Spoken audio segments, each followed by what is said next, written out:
Ah, ok. Eres muy amable, muchísimas gracias. Gracias.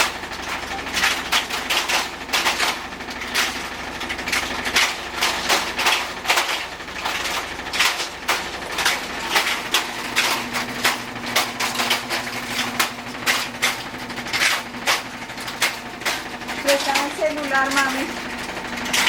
Mami, préstame el celular. ¿En el cuarto? Al computador.